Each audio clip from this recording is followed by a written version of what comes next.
ஓடும் ரயிலில் ID ஊழியரிடம் cellphone பறித்த நபர் தற்போது கைது செய்யப்பட்டிருக்கிறார். கூடுதல் விவரங்களை செய்தியாளர் நவீன் வழங்க கேட்கலாம். நவீன், வணக்கம். எப்ப நடந்துச்சு இந்த சம்பவம்? எப்படி பிடிபட்டார் அந்த நபர்? விவரங்கள். வணக்கம். காஞ்சிபுரம் பகுதியைச் சேர்ந்தவர் திவேஷ். இவர் புத்தேரியில் உள்ள ஐடி நிறுவனத்தில் ஊழியராக பணியாற்றி வருகிறார்.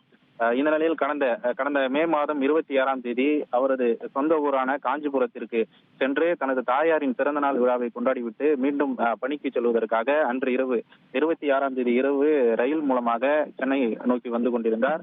அப்போது இந்த மின்சார ரயில் பரனூர் ரயில் நிலையம் அருகே வந்தபோது வந்து நின்றது. தொடர்ந்து ரயில் புறப்படும் போது செல்போன் வைத்துக் கொண்டு இவர் இந்த ரயில் நடைமேடையில இருந்திருக்கிறார். அப்போது மர்ம நபர் ஒருவர் இவரது செல்போனை பிடுங்கிக் கொண்டு தப்பி ஓடி இருக்கிறார். அவரை பிடிக்க முயன்ற திவேஷ் பின்தொடர்ந்து ஓடும் ரயிலில் கீழே குதித்தல அவருக்கு தலையில் பலத்த காயம் ஏற்பட்டு புத்தேரியில் உள்ள மருத்துவமனையில அவர் அனுமதிக்கப்பட்டிருந்தார். இந்த சம்பவம் தொடர்பாக செங்கல்பட்டு ரயில்வே போலீசார் வழக்கு பதிவு செய்து தீவிர விசாரணையை மேற்கொண்டிருந்தார்கள்.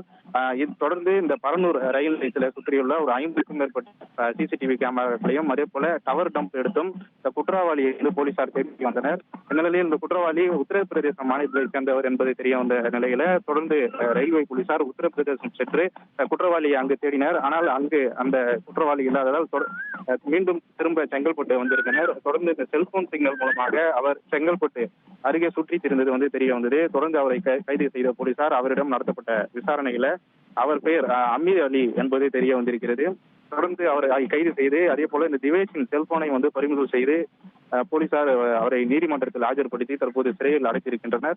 இந்த சம்பவம் இந்த பகுதியில் ஒரு பெரும் பரபரப்பை ஏற்படுத்தியிருந்தது. விவரங்களுக்கு நன்றி நவீன்.